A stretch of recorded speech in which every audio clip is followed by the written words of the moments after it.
We're live.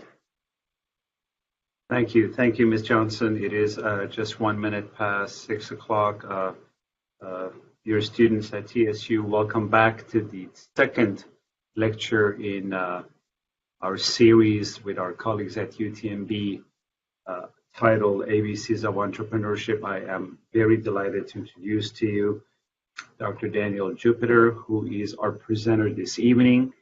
And without any further ado, Dr. Jupiter, floor is yours. Well, thank you, Dr. Mosavin. Can everyone see the slides? I will ask the other presenters we're okay? Yes. Yes. Perfect. Should you have any questions along the way, put them in the chat, and Lynette or Cynthia will interrupt. Feel free to ask whatever questions you'd like along the way. Thank you, Dr. Mosavin, for the introduction. And as he said, this is the second in our series of lectures on the ABCs of entrepreneurship. Today we're going to be talking about developing your entrepreneurship skills.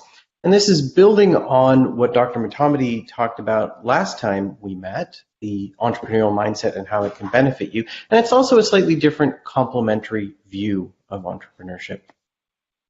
A little outline of the talk. Well, first we'll look back, entrepreneurs from the outside. This is a slight recapitulation of what Dr. Motamedi talked about last time.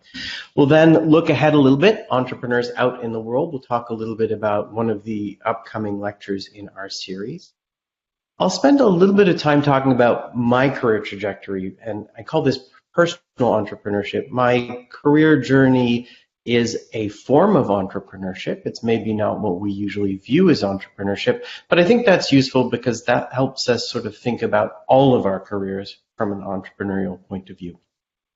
And then finally, we'll get to some elements of the entrepreneurial mindset. We've got these 8 elements. These are from the Network for Teaching Entrepreneurship, and we'll do a bit of a dive into each of these and talk about learning these skills of the entrepreneurial mindset. Entrepreneurs from the outside. Last time Dr. Motamedi introduced us to this idea of entrepreneurs, what we think of entrepreneurs, what we think entrepreneurs sort of look like, if you will. Entrepreneurs are people who create change. Entrepreneurs are people who pursue opportunities to create that change and create value. And they're people who are changing the world on the small scale and on the large scale. We need entrepreneurs. We live in a really rapidly changing world, technologically, geopolitically, educationally. We've got to be able to adapt, and we have to learn how to adapt. What are the advantages of entrepreneurship? I'm actually going to talk a little bit about these when I discuss my career because I've experienced some of these. Entrepreneurship gives us the opportunity to collaborate, gives us the opportunity to innovate in our careers, in the problems that we're solving. Gives a lot of life satisfaction, job satisfaction, and also the opportunity for growth, professional and personal. These are just some of the advantages of entrepreneurship. Entrepreneurs out in the real world. We really think entrepreneurship isn't optional. These entrepreneurial skills are things that we all need to navigate the modern world. Creativity, innovation, resourcefulness are all keys to success in the modern economy, and I can also maybe say the modern, often information economy. In that vein, our next lecture in the series, Monday, April 4th, is Entrepreneurship in the Real World, and we'll assemble a panel of people in a variety of careers, academic, government, industry, talk about how they've used entrepreneurship in their careers, in their jobs, in their lives, and perhaps in being entrepreneurial in a more typical sense of starting a company. I'll mention some of the tools that Dr. Motamedi mentioned last time are resources that we have available to you at UTMB, the Innovation and Entrepreneurship Studio, the Innovation Hub and the Incubator Space, and lots of opportunities for education and training, seminars, workshops. Join us at our hackathons, our pitch competitions, and we're working on developing new educational offerings as well. I'm going to leave this slide up while I talk a little bit about my career. I obtained a PhD in pure mathematics many, many years ago, and I never had any expectation that I would end up in the field that I'm in biomedicine. In fact, I went and I did a postdoc in pure mathematics. And it was after that that my career sort of took a bit of a turn. I took an opportunity. I took a bit of a risk. I joined a lab doing computational biology and bioinformatics. So I learned some of those skills.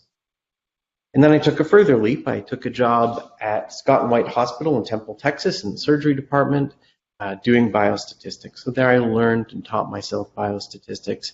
And I got to interact with clinicians. And this opened a whole new world of problems to which I could apply my thinking skills, problems to which I could contribute. I've been at UTMB since 2014. I'm in preventive medicine and population health and also orthopedic surgery and rehabilitation. And I have an administrative role in our graduate school as well. So very different from where I started. And I think a lot of the skills that I'm going to talk about are ones that I've applied in my career. Now, before we jump into those skills, let's take a look back at that list. Critical thinking, flexibility, communication, comfort with risk, initiative, future orientation, opportunity recognition. When I was thinking about this talk, I thought, well, if all of these skills were so easy, there would be nothing to talk about. We would all just be doing them. So there has to be something challenging about each of these 8 skills.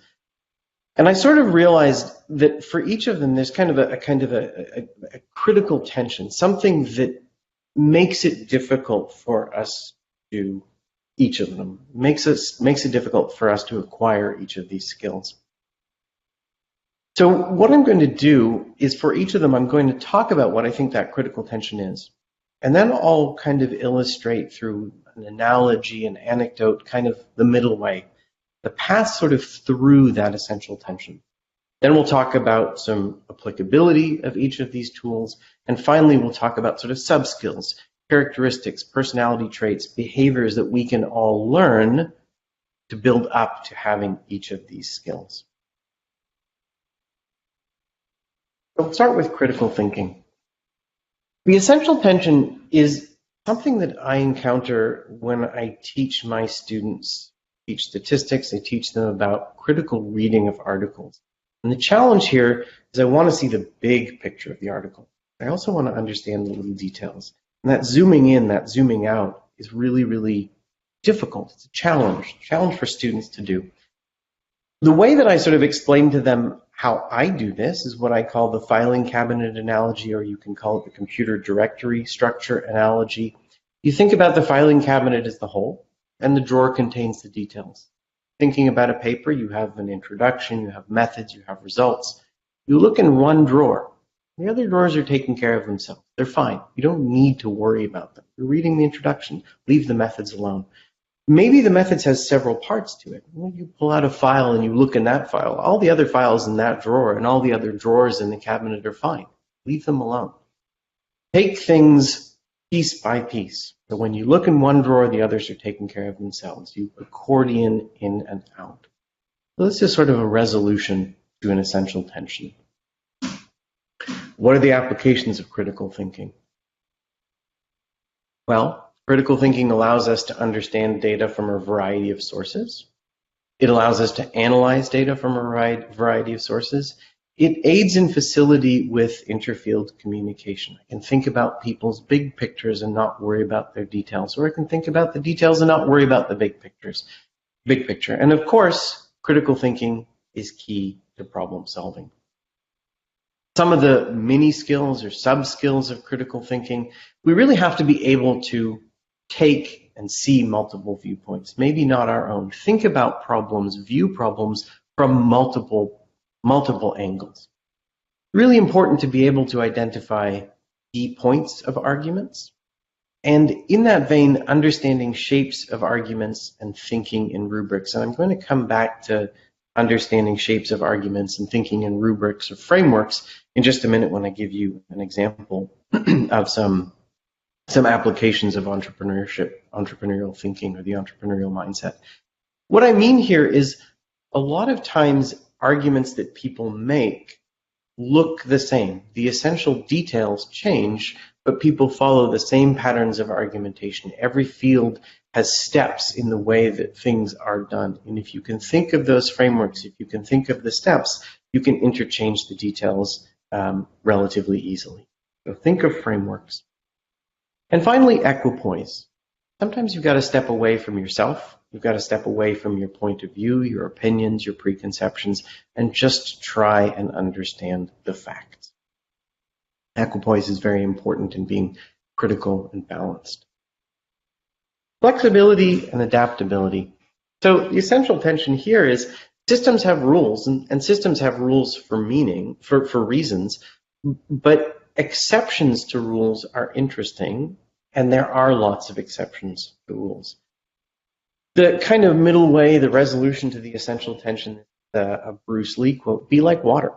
Work through the system. I kind of think about working through systems, not within systems, not around systems. I don't go and run around my boss and go talk to my bosses. I don't just think about the rules are very, very strict and there's no flexibility. What I try to do is understand the limits of the rules and carve a niche out for myself. Understand how I can use the rules for my advantage to get where I want to go. And we'll talk about this sort of changing of perceptions, turning obstacles into opportunities a little bit later. You can negotiate. Systems often have rules built in for negotiation. And the word entrepreneur, if you take it to pieces, in French, entre means between, preneur means take. Take advantage of being in the middle. Take advantage of the position that you're in. Try and understand where you sit in the system and use that. Flexibility and adaptability. Adaptability leads to resilience. I actually prefer, and I should have used the word resourcefulness. I think sometimes resilience can be misunderstood. But being adaptable means you can be resourceful. You can handle surprises. You can change roles. You can be a team player as you're flexible and you adapt to new things. Skills in being flexible and adaptable. You really have to be open to change. You have to be willing to change your mind, change your position, change your point of view. You have to be able to think quickly. You have to be able to improvise, and you have to be spontaneous. And all of these things can be learned and practiced. Kind of like equipoise sort of underlies the critical thinking stepping away from the problem. I think listening is really important here. Listen to the people on your team. Listen to the people around you. Listen to the system. Listen to what's going on in the world. And I think you have to be able to change midstream. There's a quote from Heraclitus, the river in which I step is not the river in which I stand. Lynette found this picture. There's a bridge. This is actually in Toronto, where I am from. So I've seen this bridge. The idea here is that the world is constantly changing. So I'm in a river. I'm going in a direction. Yes, the currents are changing, but that's not going to stop me going in the direction that I'm going in. But I have to adapt to changing climates, changing surroundings, to keep going in the direction that I want to go in. That's not going to stop me. I'm going to improvise. I'm going to work through the problem. I'm going to go with the flow, but still get where I want to go. Communication and collaboration. I love collaboration. I mentioned that it's one of the advantages of entrepreneurship that I think I've profited from. And the essential tension, I think, in communication and collaboration is that I understand my own way of thinking better than anyone else's, and other people think differently, think in ways that are foreign to me, ways that are strange, potentially strange. Share food to learn about culture. If you get to know me a little bit, you'll realize that I think the most important things in the world are food and music. And I think it's very difficult to get angry with someone you've shared a meal with, someone you fed, or someone who has fed you. So sharing food to learn about culture is an analogy, but it's also very true. Think about people's intellectual food. If you listen to what people care about and why they care about, you've made a friend.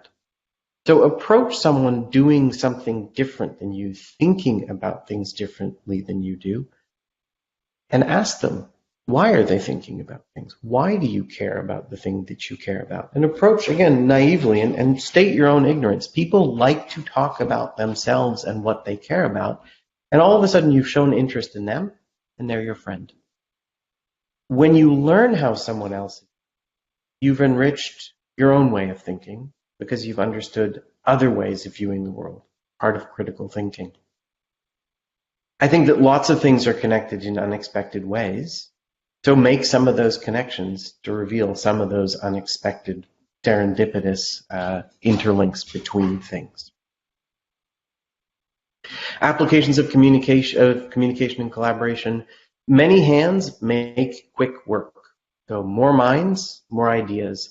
Good teams can apply many tools to a single problem, and clear discussion can resolve problems. That last bullet can be taken in two ways. Clear discussion can resolve problems. So we have a content problem we'd like to talk about, we'd like to understand, we'd like to get through. Let's have a clear discussion about that. Teams also don't function completely flawlessly all the time. Have a clear discussion with your teammates. Talk about why you're having an issue. Find a way to resolve the problem. Really important skills here. Again, things that we can all work on. Active listening. So active listening is, again, this engagement with people, going where they live, understanding what their intellectual food is, really listening, repeating back the things that they've told you, emphasizing the main points, asking questions, digging deeper. So it's not passively just sitting and taking it in. It's interacting with your interlocutor, learning what they're thinking. Being open-minded. You're working in a team. You're not going to get your way on everything. Be open-minded to other people's points of view. Change your point of view. Reserve judgment. So we tend to be quick to judge and call other people's ideas not so good necessarily. Reserve judgment. Let people grow in the team. Make your decisions as a team once you've sort of discussed all of your options. Really importantly, sharing credit. If the team wins, you win. And I think charity and humility. Something that we do in teaching is we are helping our students grow in whatever it is they want to do. It's important for me to not say, I made the student better. No, the student made themselves better. I'm part of their team. I help them get where they want to go. And I try to be as charitable as possible with students and as giving as possible. I think charity and humility are really important in making our teams work. So before we go any further, let's actually take a look at a couple examples of applying these types of thinking or these types of these aspects of the entrepreneurial mindset to some real world examples. And I'm going to start with a couple that are pretty local, and we'll start to build up in complexity. I taught a lot of math classes when I was a graduate student and a postdoc, and I think this is a place where we can apply some of these tools. Critical thinking, of course, pattern recognition in word problems, for example, flexibility and adaptability in applying what you know to new problems. One of the sort of hidden secrets that I would teach my students when I was doing calculus was the students very much don't like word problems. And one of the things that I tried to communicate was there is a pattern to all of these word problems. There's this extra detail that's not relevant. There's cantaloupes and smoked salmon in a train from Paris to Milan and the helicopters flying backwards, whatever it is. Get rid of the red herrings. Get rid of the extraneous detail. And what you're left with is the framework. And it's the same framework, problem to problem to problem.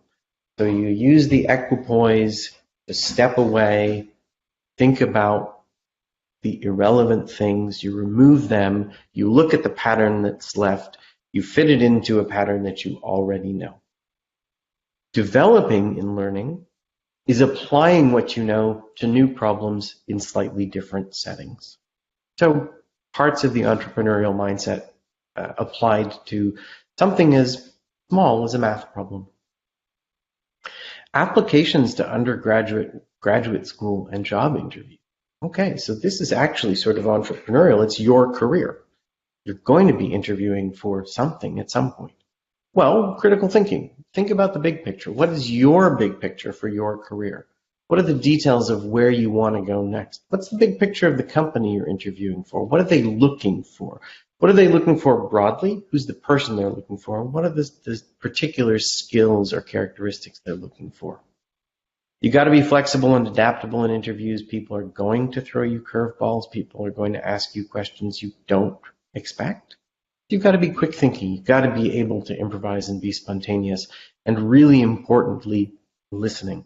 Active listening with the person who's interviewing you. And lastly, comfort with risk. So going to school is leaving home. Finding a job is maybe leaving a job you're in and doing something new. So I've moved all the way from Toronto, Michigan, to Temple, or to College Station to Temple, and to Galveston. I think I've landed where I want to be, and I can't go any further south. But I had to be able to sort of step away from a home country. Got to be able to take some risks and take some chances. And we'll come back to comfort with risk. In fact, that's the next entrepreneurial mindset aspect.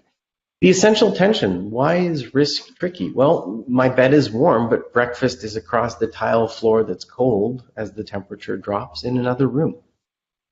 So how do we deal with this essential tension? What's the middle way? I think the key here is gamble. Don't take risks. Take risks, don't gamble.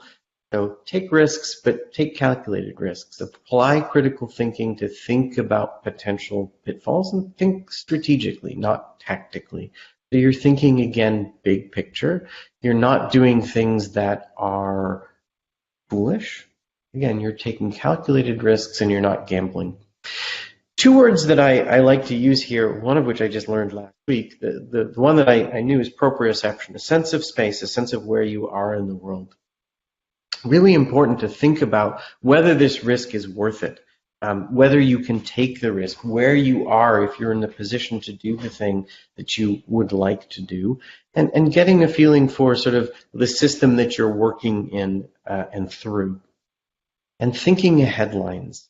So this is a phrase that a colleague of mine told me about last week, and she was saying, you think ahead, and you think ahead lines. She was in particular talking about trying to avoid doing things that might land you in the newspaper. So we're taking risks, but we're not gambling. What are the applications of taking risks? Well, recognition of opportunities. If we're not willing to take any risks, we're not going to see anything as an opportunity. We're going to see it as something frightening. Creativity and innovation. Being creative, doing something new, is taking a risk. Being flexible, being adaptable. These are all things that are risky because I'm doing something that I'm not comfortable with. And being able to tackle the unknown. And you'll see that these skills are interconnected one with the other. Essential skills for comfort with risk. You got to be self-confident. You have to have some confidence in your ability to step outside your comfort zone and do something new. You have to be able to think critically.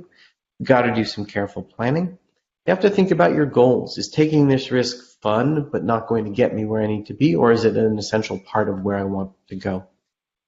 It's also important to know when to get out. Not every risk works. Not every new thing works. Feel free or feel ready or feel able to step away when something isn't working. And listening to trusted advisors. And it's really, really important that you listen. You all have mentors. Listen to those mentors. Mentors have some experiences of the real world that you may not have. Listen to those mentors, and if they are telling you, yes, this is a risk you should consider, or no, this is a risk you shouldn't consider, that's advice well worth listening to. All too often, I think people make mistakes that they were told not to make. So be comfortable with risk, but again, it's calculated risk. Initiative and self-reliance. Yet another one that's sort of an interesting essential tension. I want help. I want to be in a team.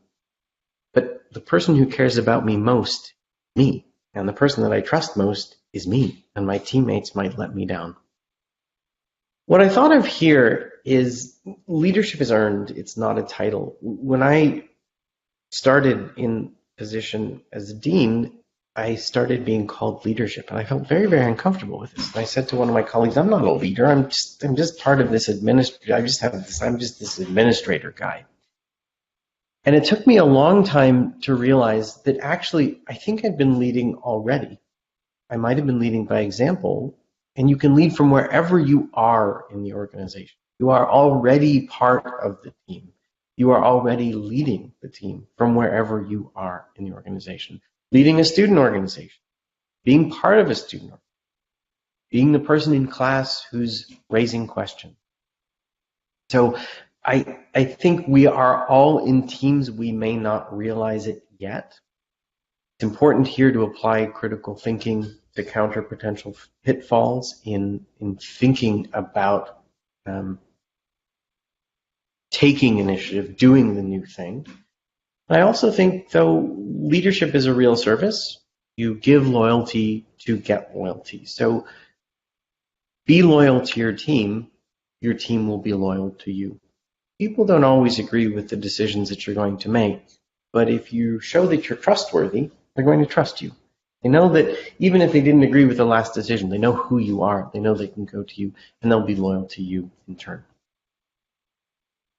Applications of initiative and self-reliance. Well, if you've got that ability, you can step up and do things when no one else can. You can move the projects forward when they're stuck. You can start new things. You can have an internal locus of control. We all want control over the world, over our lives. Well, if you've got initiative and self-reliance, you have that ability to control at least some aspects of your world. And there's the opportunity to help others, which is what a lot of us are here for. Skills for initiative and self-reliance, or sub-skills. Self-confidence. Got to be confident to take that initiative, take that risk, step out and do something new. Have to be a good critical thinker, have to be comfortable with risk. Team building and consensus building, and also knowing your limits. So again, I want to take that initiative, I want to be self-reliant, but there are certain things that I just cannot do myself, and I have to be able to rely on my teammates as well. So again, much like with risks that are calculated, we're taking initiative, but we're thinking about calculated initiative. Future orientation. The essential tension here, in a way I could say, I'm tired. I've done a lot. Why do I have to do more? There's miles to go before I sleep. So why do I have to do more stuff? I've done all these things already. The analogy that I thought of here is this funny thing. Sometimes people think that medieval builders were incredible. They built all these churches. All these medieval churches are standing still, right? Well, except for the ones that fell down. So we only see the ones that are standing. We don't see the ones that have fallen down, and probably there's more that have fallen down. And the idea here is the past is a foundation to build on. It's not an edifice. It's not just done. There's more to do. So you can think about the future as building on, not just jumping off of. You're building on the stuff that is already there. You're taking initiative, you're being innovative, but building on the past. And again, the river in which I step is not the river in which I stand. The world is moving, and it's going to move without you if you don't move with it. Future orientation. What are the applications? Recognition of opportunity, opportunity for growth, openness to novelty and discovery, and being on the leading edge. So, if you're willing to look into the future, you're going to see those things coming towards you that might be opportunities, that might be calculated risks. You're going to have the opportunity to grow and develop something new, grow personally, grow professionally, and you will be able to see the novelty and make the discovery. Essential skills. Well, you got to be self-confident. You've got to be willing, again, to take that risk, take that initiative, be self-reliant. You have to critically think. Again, opportunities are coming towards you. You've got to make decisions about which are the ones that you want to take. And I call this restless curiosity. I'll use another sort of pop cultural reference. You all know Betty White passed away recently, and she said something, I don't know when she said it. She said, I know there's things I'm never going to be able to explore, but that doesn't mean I'm not curious about them. Everything's interesting. So be restlessly curious, always explore new stuff, and know your limits, but push your limits. So think about the ways that you can go in the future and explore the unknown. I think, again, in my entrepreneurial journey, I don't have really any background for the things that I do, but I'm willing to push the limits. I'm willing to learn that new thing, willing to sit down and eat with someone, talk about their intellectual food, and learn about what they're doing and explore something I've never heard of before.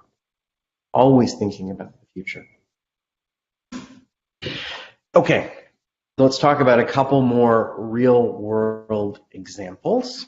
Internships. So this is very much similar to what we talked about a couple minutes ago with jobs, applying for school. Internships are often shorter term and in some sense therefore riskier, but if you want to do an internship, you got to be comfortable with the risk. You're going and working in a company you may not know, with people you don't know, in a culture you don't know. It could go well. It could go incredibly well, but it might go wrong. So you have to be comfortable with that risk. You're going to go and do something different from what you expected. You've got to be flexible. You've got to be adaptable. You've got to think about the future to see the internship coming.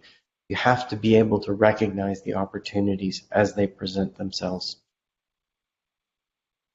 This last one, I think it's a little cheesy because you see I just put all of the 8 skills there, but defining your career.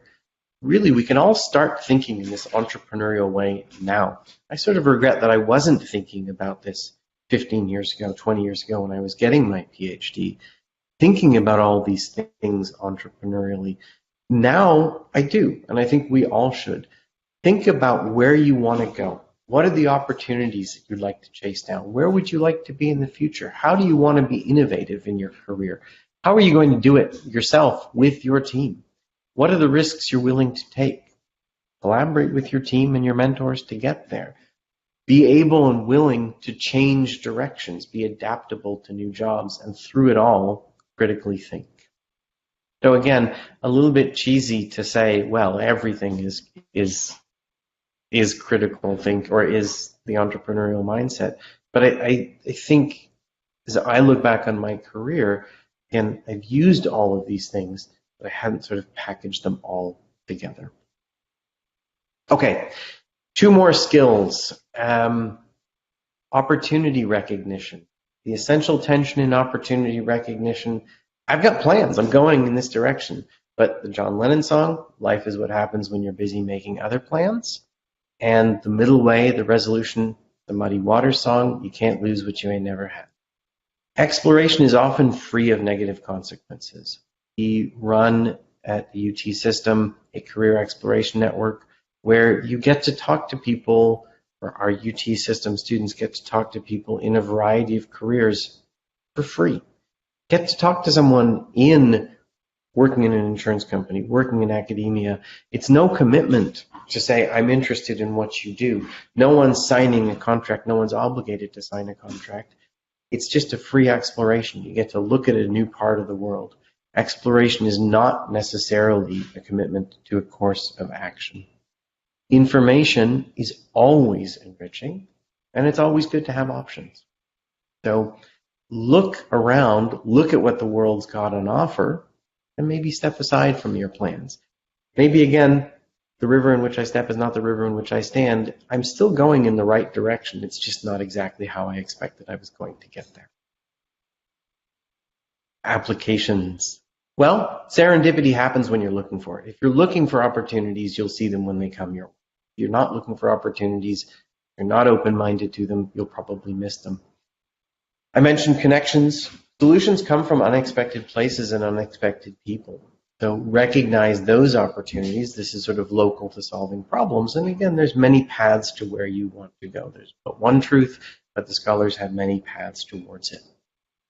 So many ways to get where you want to go, many opportunities to get where you want to go. Really important here to be very open-minded and read the emails that are talking about the seminar series or the company visits or whatever it is that are available through your school. You've got to be willing to change direction. The opportunity may not come from where you expect, and it may not be what you expect.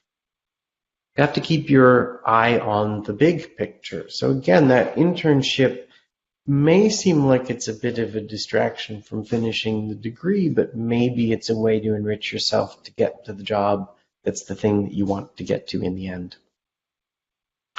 Being goal-oriented, measuring success through incremental progress. So we all have goals. We don't reach them in a day. So I will wager that none of the people on this call who write papers for a living, publish papers, wrote one today, or wrote one yesterday, or wrote one the day before. So no one succeeded, right? But they did something. They did something to get to submitting that paper, publishing that paper, writing that paper. Your process leads to progress.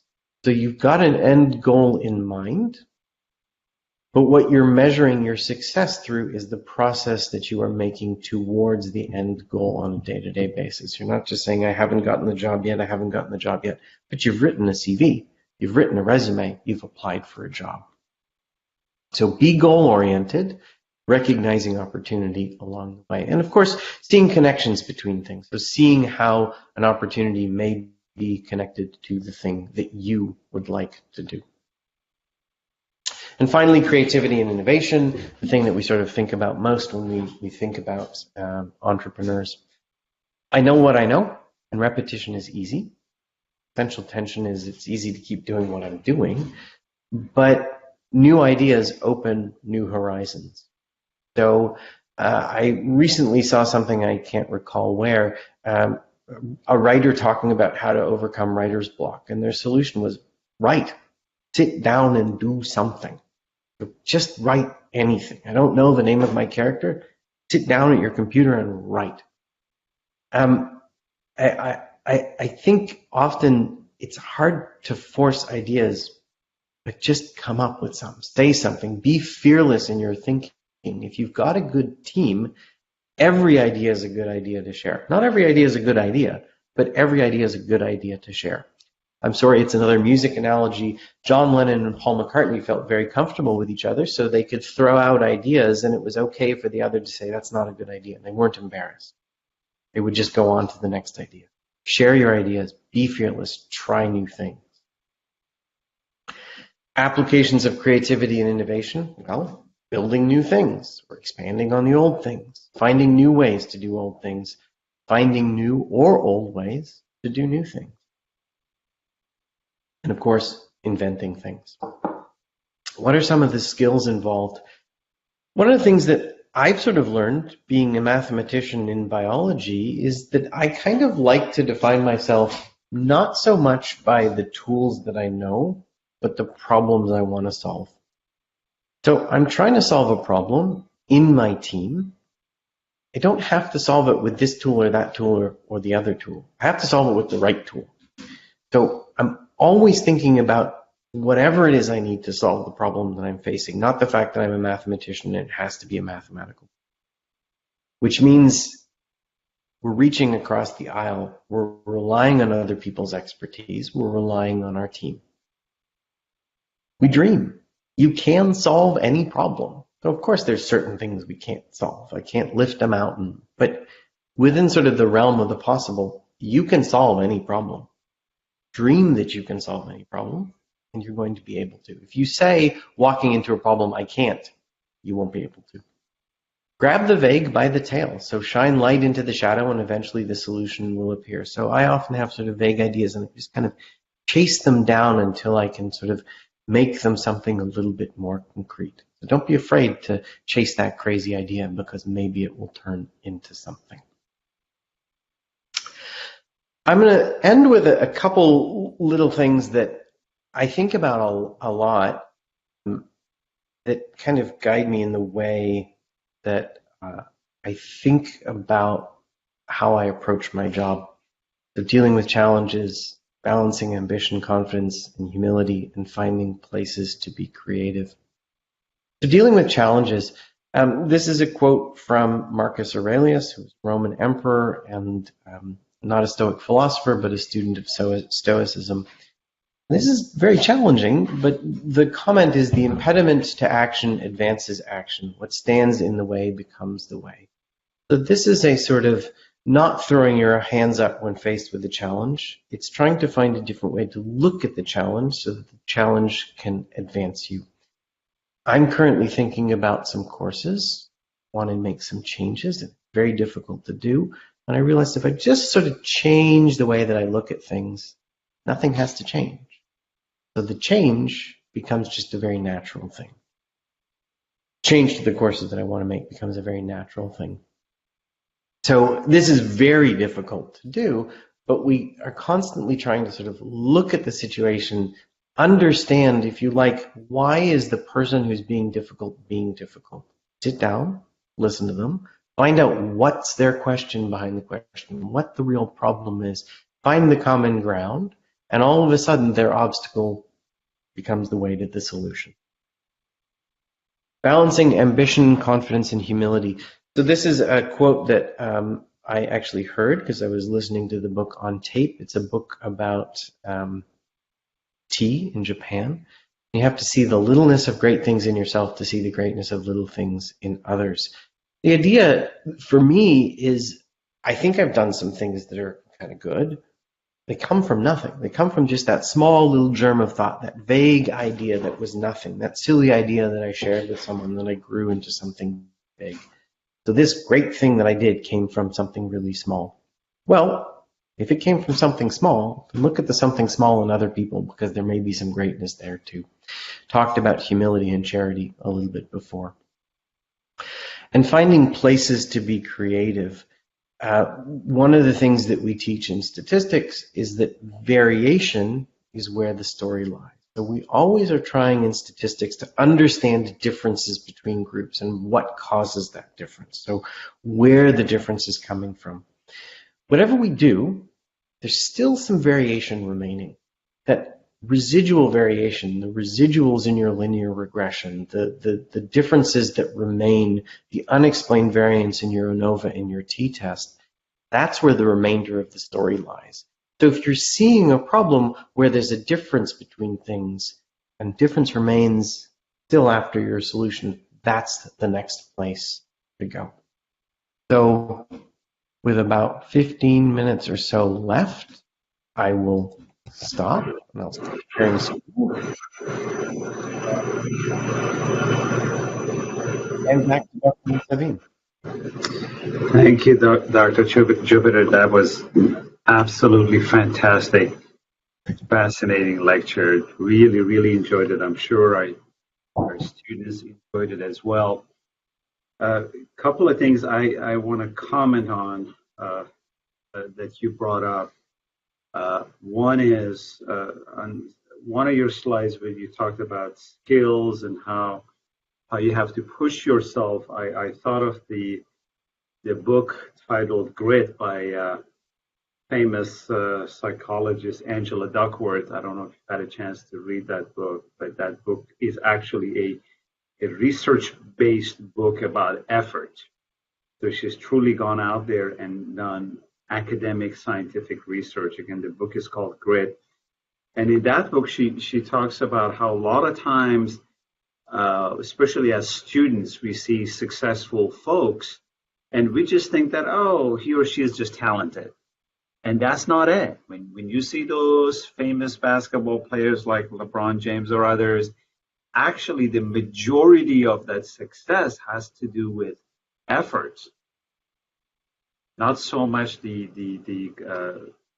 God-given talent. And so that was the first comment I was going to make. And the second one was you brought up the being open to all opportunities.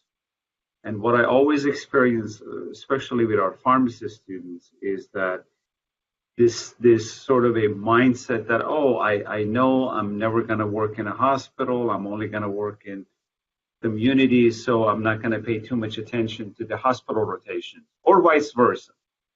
And I always tell them this is the perfect place to have an open mind.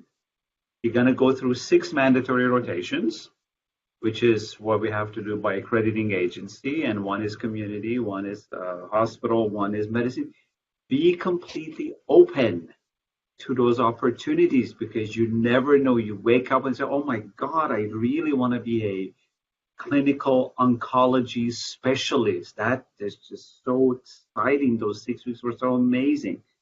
So thank you for an excellent, invigorating lecture. I don't see, at least not at this point, any questions in the chat, but I was certainly inspired by your slides and the quotes, especially that you had at the end. That's exactly where it is. That's where the story lies, in those variations. So thank you for that. Other colleagues, thank you, all of you. Dr. Musabina, if I may make a few comments please go ahead. After this great presentation. I want to go back to some 20 years ago when I was a student, undergraduate student, and I wish somebody had given a lecture like this to me and pointed out to some of these points. I think the message to my peers, because I haven't stopped calling myself student. I learn every day. So to my peers who are there today, is to remind them that they are in charge of their destiny, and if they need to think about what was presented today and look at the opportunities that is available to them in any ways they want to look at it. Think out of the box, take ownership of your destiny and the resources and the environment that is provided to you. This generation of our students are the luckiest one that we've ever had, because they have access to so much information so easily. And through networking, through connectivity, through commitment, the sky should be a limit. And that's where the entrepreneurship really starts. Recognizing what you want, what problem you want to focus, and then digging out the information that you need to enable you. Whether it's a mentors, we're all here to provide mentorship. If you don't know what your needs are, if you don't know the field that you want to move forward, we can look for the right person to help you out. Whether it's the environment that you want, whether it's the opportunity that you want to get that internship, whether you want to learn some specific traits or tools that you think it's going to make it easier for you to reach your goals. This is the moment for you all. And, our institution, in collaboration with yours and others in the area, we are all interested in seeing how we can help our students take that extra steps and recognizing what they want to do and take advantages of these opportunities. Thank you. I will add one more comment, Dr. Mosavin, to yours. When I started graduate school, everybody came in and said, this is the kind of math that I want to do. 20 students. 2, I was one of them, stayed true. All the others found the thing they really wanted. So, because they were open, I guess, to new things. Right. Excellent. Well, thank you both, sir, Dr. Tripiter, Dr. Adaptability. Thank you so much for your comments. Again, thank you for a fantastic lecture. I do not see any questions. We look forward to seeing all of you colleagues April 7th. 4th. Am I correct? 4th, I'm sorry. We'll see you again right here on this platform on April 4th. Thank you. Thank you so much. For your students, please feel free to reach out to us. You got the email address for us. You know where to get a hold of us. So if you have individual questions or things that you want to talk to us, feel free to reach out. Absolutely. Thank you. Thank you again. Thanks, Have a great evening. Great evening to everyone. Have a good one. Good evening. We'll see you soon. Right.